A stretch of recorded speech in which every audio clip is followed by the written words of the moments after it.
Hi, so it's Carrie Johnston, and I am filming today on the traditional territory of Champagnat First Nations in beautiful Dakota Haines Junction. And I am joined by Vanessa Ægirsdóttir, and she is joining us from Quanlin Whitehorse on the traditional territory of Anquichin Council and Quanlin Dun First Nation. Welcome, Vanessa. Hello, thank you for having me. And so tell us a little bit about who you are as an entrepreneur.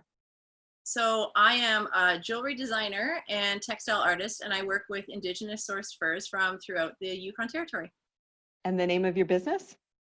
So we actually have two businesses. The design business that I own is Ægirsdóttir Artist, and the overarching brand that I own with my husband, George Bame, is called Wild Yukon Furs. And how long have you guys been in operation? The design business has been in existence a little bit longer than the fur company. So the fur company started about 1.5 years ago, but the design business is several years old. I don't even know exactly officially when it started, probably about 3 years. And you have a retail operation as well in downtown Whitehorse. And where is that located and how long has that been operational? So we're in the Horwoods Mall. Our current location is right beside the Baked Cafe across the hall from the Collective Good. But we started out around the corner down the hall beside the passport guy in the tiniest store in the whole territory. It was 65 square feet. That space used to be a stairwell. Well, and you made it beautiful, didn't you? Well, yeah, it was hard to do, but it had good light. So there was that. So in your business model, you've kind of got your retail operation and online sales as well. Yep. Are there any other? Wholesale. We do wholesale. And wholesale. Okay. And so what are you learning about your business model sort of in the last couple of months in the pandemic? The biggest thing I've learned is that as much as I believed that I had diversified by having retail, online, and wholesale, that I'd really put all of my eggs in the retail basket. What kind of brought you to that realization? The part where I had to close my doors and sales stopped. That was pretty hard to miss, that message. And so I think like most of the retailers downtown, when we, especially those of us in the Horwoods Mall, when we decided to close our gates, electively close our gates because we knew it was the right thing to do, none of us were mandated to close. I think it was a real eye-opener that the websites that most of us had built, and I can only really speak for myself, but the website I know that I had built was there as a formality. It was not highly functional, and it ended up breaking. I had to rebuild it completely from scratch. I realized I had a lot of content that was not on the store online. I had to do a lot of photography. The website's still, under construction. There's so many individual items that needed to be photographed and described and counted. And it was a really, really big job, which I knew it would be. And that's probably why I was avoiding it. But this was the time that I had to deal with it. So as an entrepreneur, how did you kind of started to focus on your website, your back end, any other things that you sort of really focused on during the closing of your store? That was a pretty big job initially. So it kind of took all of my time and attention during working hours. And in the beginning, I think we were all in a bit of shock about what was going on and probably a little bit of denial. And, what I experienced throughout most of the process was that, it kind of, my experience followed a lot of the typical 5 stages of grief. There was the shock, there was denial, there was anger, there was bargaining. I went through all of those phases. And it was when during our elective closure that I had taken a bunch of my work equipment home so I could make jewelry from the safety of my own living space, that I started to really feel afraid that, my livelihood and my business was in danger. And I circled the drain for a couple of weeks, felt really sorry for myself, and was really, really, scared about what to do. But I started, excuse me, I started feeling really stuck in that place of, oh God, what now? And it only took me a couple of weeks to really clue in that started to feel really bad, and I wanted to stop feeling that way. And so I redirected all of that panicked energy into something way more productive. I couldn't control how the pandemic was going to impact the territory in terms of, the number of cases and the long-term effects on the local economy. So I knew that I had to do something that would protect and nurture that as best I could, while also creating opportunities on a bigger, more global scale outside, where the pandemic was going to ebb and flow on its own timeline based on how, it was transitioning through all the different parts of the world outside of the territory. It's a really interesting idea, thinking about this sort of like following the stages of grief in your own sort of journey as an entrepreneur.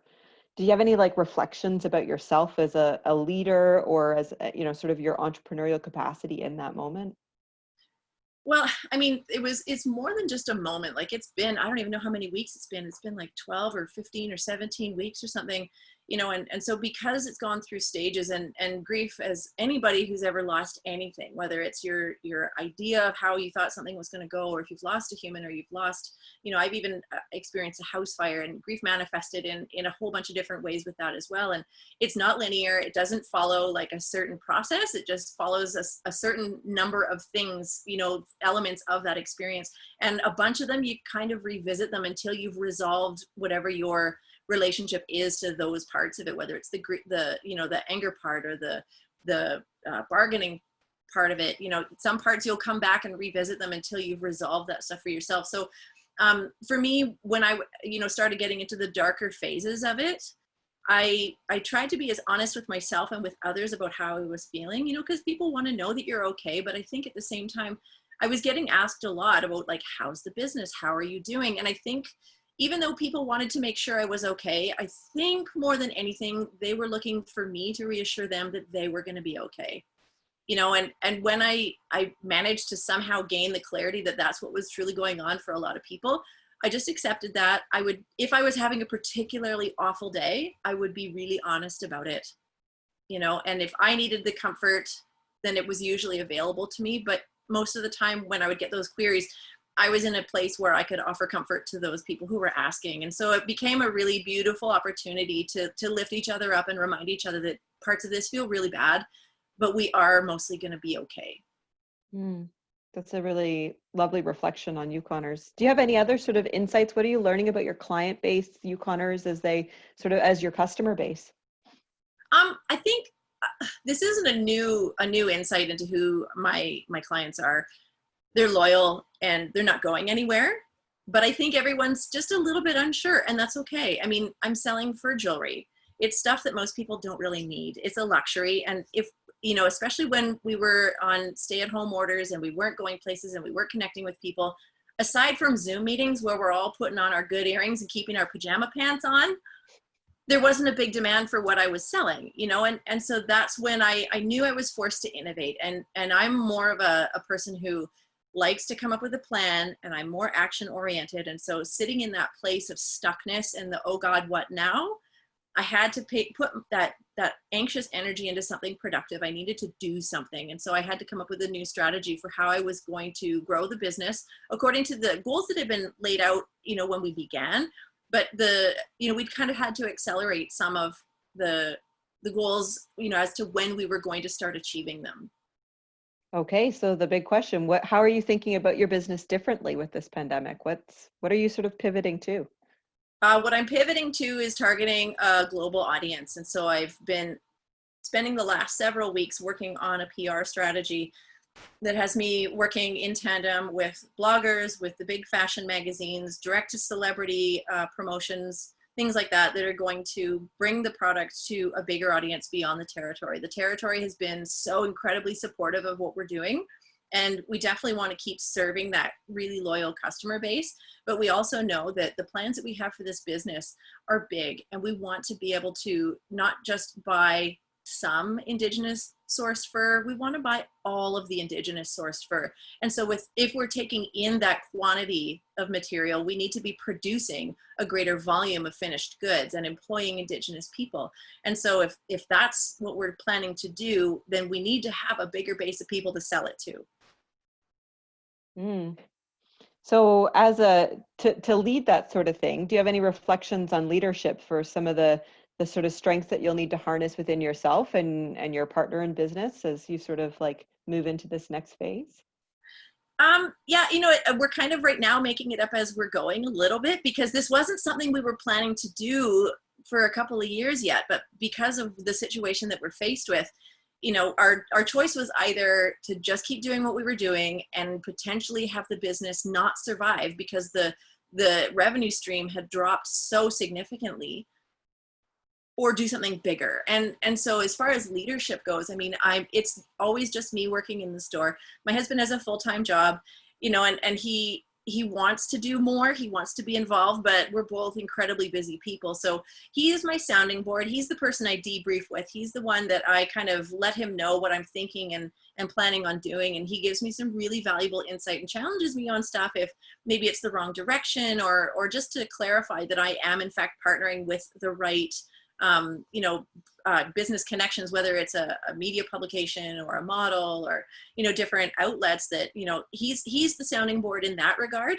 But as far as leadership goes, in more of a community-based context, because I want to still see everyone succeed and have their businesses do well and personally do well. When I have conversations with folks, I had a conversation with a woman just last week who, she's in her 20s. She's an incredibly knowledgeable, passionate young woman, and she wants to start a consulting business. And she was feeling unsure, and she didn't think that it was the right time. And I said, I'm sure I know what you're saying to yourself. You're probably asking yourself, well, who am I to do this? And I said, who are you not to? Who are you not to? And one of the things that I'm most often known for saying is that the universe is always conspiring in our favor. So if that's true, then I think that there's never a bad time to do something that you are legitimately qualified to do and passionate about, because regardless of what's going on with the pandemic, people need what you do. So is that your advice for sort of aspiring entrepreneurs right now? Absolutely. The universe is conspiring in your favor, and nobody can do the thing that you do exactly the way that you do it. And if you are looking at your competition and thinking they've got the market cornered or they're doing it better than me, first of all, they can't serve the entire market, and they're not going to be the right fit for everybody. They can't do whatever it is that you do the way that you do it, and the universe needs what you do. So have you, what have been sort of some of your wellness practices that have been kind of getting you through? You've talked about sort of reflective leadership, going home and sort of debriefing with your husband at night and kind of getting that reflective leadership conversation going. What else are you doing to kind of keep yourself grounded? Well, I already spoke a little bit about, when I have conversations with people, whether it's in the store or in the community, and they're asking me how I'm doing, I think practicing trusting that when people ask, they genuinely want to know. And so practicing honesty in those conversations for me is part of my wellness practice. If someone says, how are you doing? And I'm having a terrible day and I want to go home and get back under the covers and cry till I fall asleep, that's what I'm going to tell them. And if that makes them uncomfortable, we can talk about that. But don't ask me how I'm doing if you aren't prepared for me to tell you. So, practicing honesty is very much a part of my wellness practice. But aside from that, I do afford myself a little bit of Netflix time. My Mondays they're work days for me, but I'm not in the store. And so I'm often working from home. I'm researching new materials and products and, different outlets that I can send the product out to into the world. But often during those times, that's really heavy mental lifting days. And so I give myself little Netflix breaks. Those are sort of my rewards to get through that hard work throughout the day. And then the other thing that I try to do is eat well and hydrate. Yeah, those really simple foundations of am I drinking enough water? Am I eating good things? Am I sleeping enough? Yeah, it seems like such a basic, obvious thing, but for me, because I'm so deeply invested in the work that I'm doing and I enjoy every aspect of it so much, often stopping for lunch is inconvenient. And so unless I have planned ahead and prepared something, I'm not going to stop. I'm going to work right through. I'm going to be hungry. I will need to go to the bathroom and hold it for too long until I'm incredibly uncomfortable. And so just practicing listening to my body's cues. And again, I think that's just another facet of honesty. You're hungry, go eat. You're thirsty, drink something, and so just trying to take good care of myself, especially on the days where I don't feel like it. That's been the best way to make sure that I'm here in a capacity and I'm able to continue to serve my customers and all of my retail stores and my own family in the best possible way. I wonder if you could lend us a little bit more insight as to what it was like when you were, you've talked a little bit about what it was like to close down your store. What was it like to reopen? What were some of the sort of mental challenges and also the physical challenges that you faced as a retail operator as you were reopening your store? There's been lots of little challenges. One of the things that I've had a difficult time with personally is I've got this little like hand sanitizing station at the entrance to the store, and there's a pleasant little sign that says, please sanitize before entering. And the number of people who I see walk straight past it, like as if they don't see the hand sanitizer. I think we're all pretty used to figuring out where it is in every establishment that we visit. And when people walk right past it and don't use it, I feel disrespected. I feel like now I'm in a position where I have to police people's behavior, and I have to tell them you can't touch the products until you sanitize your hands. And it's a really socially uncomfortable situation to be in, because I don't want to be policing people, and I don't want to be treating adults like they're children.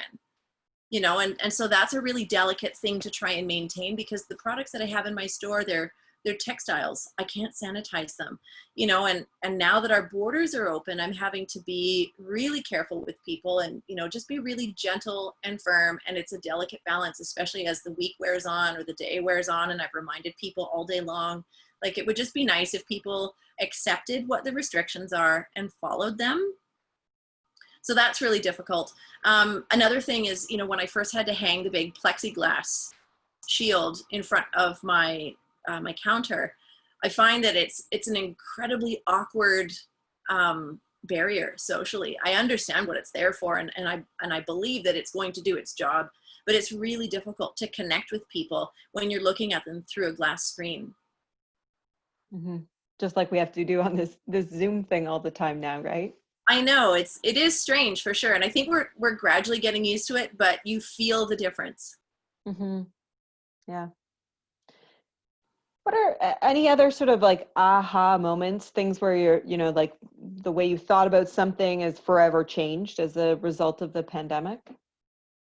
I wouldn't say that it's something so much that has forever changed as much as it was a reminder about who I am as a person in business.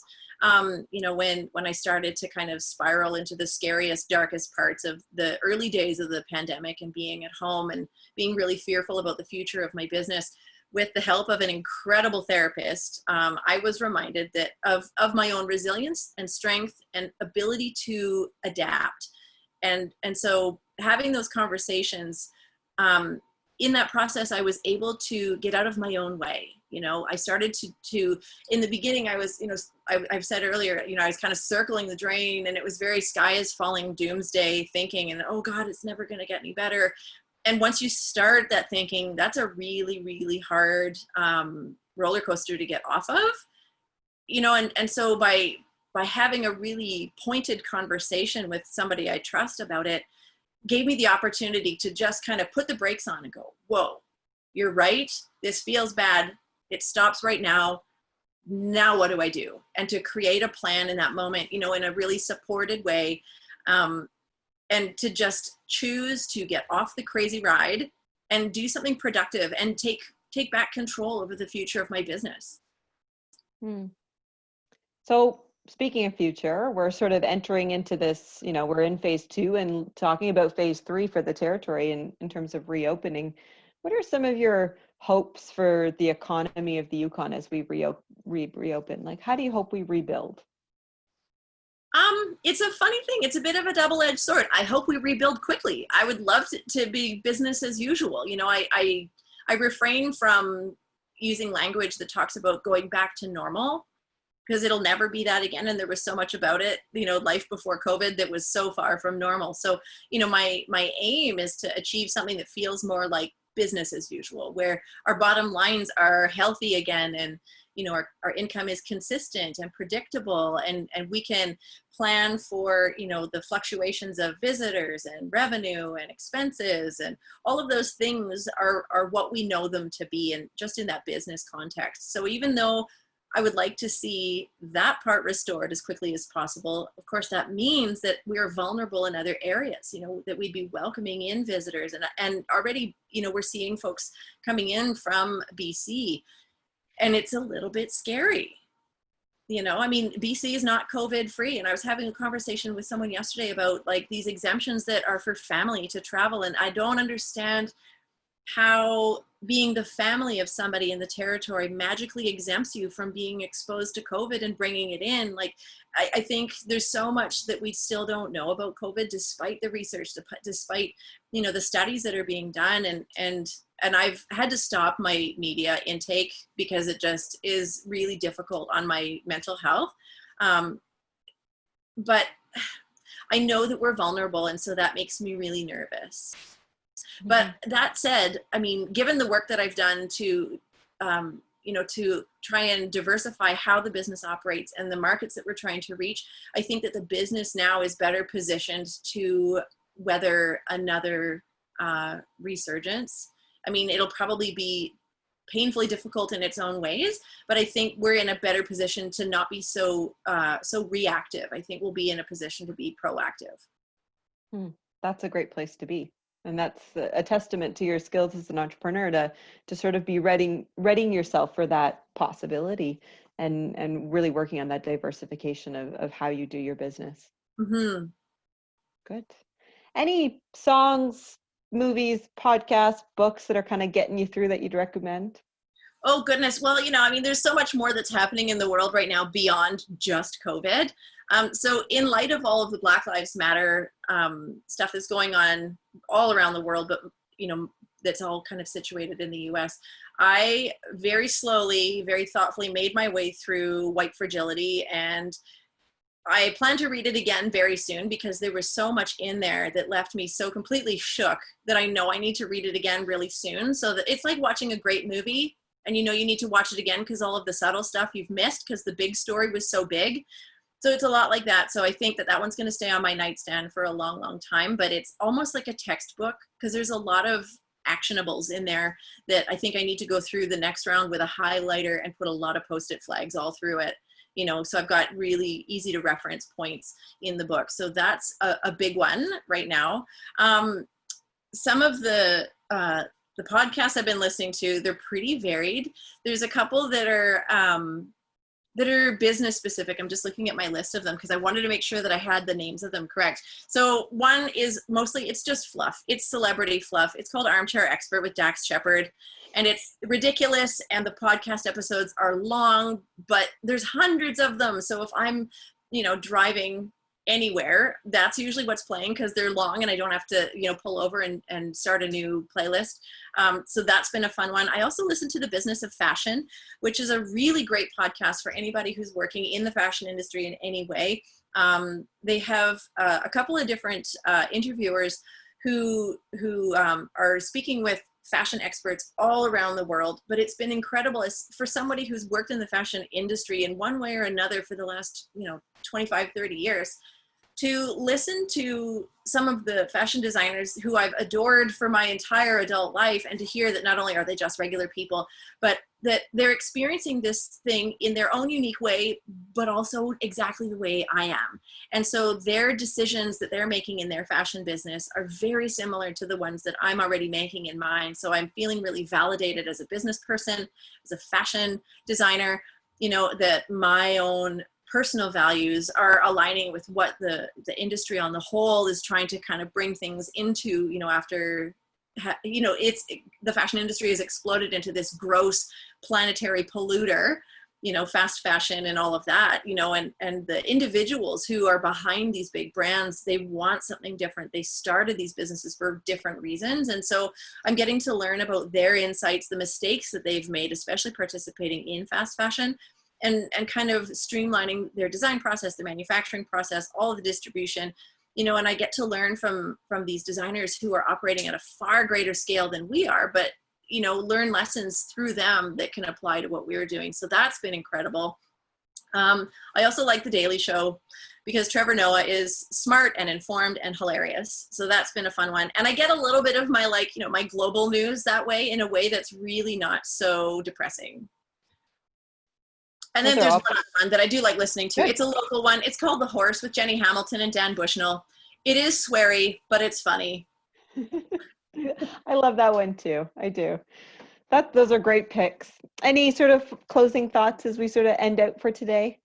Oh, goodness. I think, no matter how heavy some of the weight of the changes that are imposed on us, that's happening to us, how that is probably making everybody really tired. And it's a struggle to feel optimistic.